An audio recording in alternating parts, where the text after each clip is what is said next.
नमस्कार, आप देख रहे हैं जौनपुर टुडे और मैं हूं शुभम अग्रणी। दोस्तों, ऐसा आप सभी को पता है कि अगले महीने या अगले कुछ दिनों में लोकसभा चुनाव का ऐलान होने वाला है और इसको लेकर तमाम राजनीतिक पार्टियां अपने अपने स्तर पर तैयारियां शुरू कर दी हैं।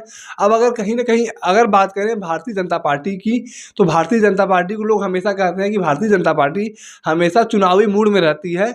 और इसका एक उदाहरण ये भी है कि जब लोग अपने गठबंधन की तैयारियां कर रहे थे तो भारतीय जनता पार्टी अपने संगठन की तैयारियां कर रही थी। अपने संगठन को मजबूत बनाने के लिए पार्टी के अंदर के कार्यकर्ताओं को, सदस्यों को एकजुट करने का काम कर रही थी और उनको तमाम तरह का प्रभार सौंपने का काम कर रही थी। तब वहीं विपक्ष के नेता, विपक्ष के राष्ट्रीय दल, क्षेत्रीय दल गठबंधन खेलने में व्यस्त थे। अब भारतीय जनता पार्टी की और आगे बात करें तो भारतीय जनता पार्टी ने एक मास्टर स्ट्रोक चलते हुए तमाम बड़े नेताओं को भारत रत्न देने का ऐलान कर दिया है। अब भारत रत्न देने से फायदा यह होगा कि जो भी बड़े नेता हैं, जो उनके शुभचिंतक हैं, जो उनके फैंस हैं, वो भारतीय जनता पार्टी की ओर उनका रुझान आएगा और वो कहीं न कहीं उनका वोट भारतीय जनता पार्टी को मिलने का संभावना रहेगा।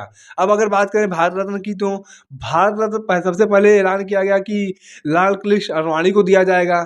तो वह कहीं न कहीं एक बड़ा मुद्दा है, क्योंकि भारतीय जनता पार्टी के मुखिया लाल कृष्ण आडवाणी इस समय सबसे बड़े हिंदूवादी नेताओं में से एक हैं। अब हिंदूवादी नेताओं में से जब एक है, उन्हें भारत रत्न का सम्मान दिया जाएगा, तो कहीं न कहीं यह भी है, जो लोग किसी कारणवश नाराज़ होंगे भारतीय जनता पार्टी से, वो भी भारतीय जनता पार्टी की ओर खींचे चले आएँगे। दूसरा नाम आया चौधरी चरण सिंह का। जी हाँ, चौधरी चरण सिंह की बात करें तो चौधरी चरण सिंह को किसानों का मसीहा बताया जाता है। जी हाँ, चौधरी चरण सिंह पूर्व प्रधानमंत्री भी हैं और वो किसानों के बहुत बड़े नेता माने जाते हैं।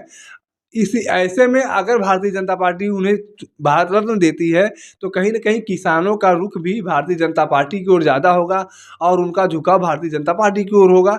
अगर उनका झुकाव भारतीय जनता पार्टी की ओर होता है, तो भारतीय जनता पार्टी को इसका भी फ़ायदा भरपूर मिलने वाला है। और तीसरा नाम है, बड़ा नाम है, वो है पीवी नरसिम्हा राव का। पूर्व प्रधानमंत्री पीवी नरसिम्हा राव को भी भारतीय जनता पार्टी की सरकार भारत रत्न देने जा रही है। अब भारत रत्न की बात करें, पीवी नरसिम्हा की बात करें, तो पीवी नरसिम्हा राव को यह माना जाता है कि वह कहीं न कहीं भारतीय जनता पार्टी से थोड़ा बहुत लिंक रखते थे, क्योंकि जब बाबरी विध्वंस हुआ था, उस समय प्रधानमंत्री के पद पर पीवी नरसिम्हा राव थे और उस समय बाबरी विध्वंस हुआ था, तो कहीं न कहीं उनका भी रोल कुछ कहीं न कहीं थोड़ा बहुत ज़्यादा कुछ भी आप मान लीजिए, वह बाबरी विध्वंस में था।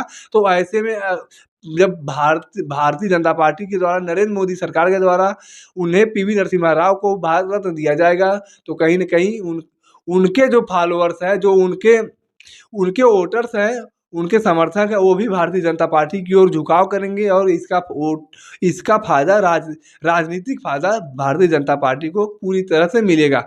अब जिस चीज़ में कांग्रेस पार्टी पीछे होती है, उस चीज़ को भारतीय जनता पार्टी बहुत बड़े स्तर पर प्रमोट कर देता है, क्योंकि भारतीय जनता पार्टी हमेशा कांग्रेस पार्टी को नीचा दिखाने का काम तो करती ही करती है और हर राजनीतिक पार्टियां अपने विपक्षी दल को नीचा दिखाने का काम करती हैं, इसमें कोई दो राय नहीं है।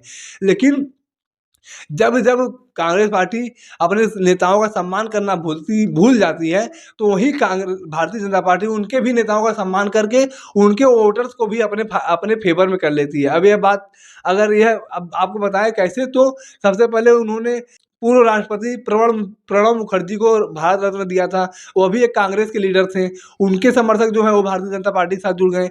अब पूर्व प्रधानमंत्री पीवी नरसिम्हा राव को भारत रत्न दिया जा रहा है, अब उनके समर्थक जो हैं वो भारतीय जनता पार्टी की ओर झुक जाएंगे। तो वहीं चौधरी चरण सिंह किसानों के मसीहा कहे जाते हैं, उनके अब समर्थक जो भी होंगे वो सीधे तौर पर कहा जाए तो वह भारतीय जनता पार्टी के साथ जुड़ जाएंगे और उनके खुद के पोते जयंत चौधरी भारतीय जनता पार्टी के साथ गठबंधन कर रहे हैं, जबकि अभी ऐसा कभी नहीं हुआ था।